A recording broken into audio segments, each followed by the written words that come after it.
बिस्मिल्लाहिर्रहमानिर्रहीम। अस्सलाम वालेकुम नाज़रीन, कैसे हैं आप लोग। उम्मीद करती हूँ आप भी चंगे भले ठीक ठाक होंगे जैसे मैं चंगी भली ठीक ठाक हूँ। आज की जो मैं रेसिपी लेके आई हूँ फ्रेश पीच जूस है। इसे बनाना बहुत ज़्यादा आसान है। इससे पहले कि मैं अपनी रेसिपी की तरफ बढ़ूँ आप मेरे चैनल को जल्दी से सब्सक्राइब कर दें।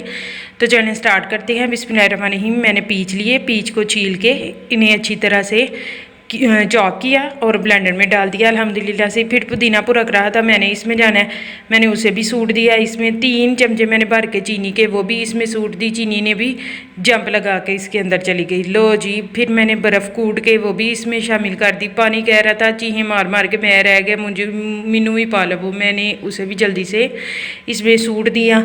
अब इस सारे मिक्सचर की कराएंगे अच्छी तरह से लड़ाई अल्हम्दुलिल्लाह से। ये जी इनकी हो चुकी है लड़ाई। इसमें मज़ीद बर्फ़ शर्फ डालेंगे, इसे लगाएंगे, पार्लर का एक चक्कर लगवाएंगे। ये देखें जी, पार्लर का चक्कर लगवाने के बाद जो है चीज़ ना भी सोनी होए, कोई जिनी मर्जी होए तो होर सोनी हो जाती है। तो अपने फीडबैक से मुझे आगाह कीजिएगा, बताइएगा कि आपको ये रेसिपी कैसी लगी। ख़ास तौर पे ये उन लोगों के लिए जो इन्हें मैदे का बहुत ज़्यादा प्रॉब्लम है और गर्मी है, वो इसे बना के पिएँ। गारंटी से कहती हूँ आप लोग ठीक हो जाएंगे। मेरी वीडियो को लाइक करें, शेयर करें, मेरे चैनल को सब्सक्राइब करना ना भूलिएगा। दुआओं में याद रखिएगा। मुझे दीजिए इजाज़त। अल्लाह हाफिज़।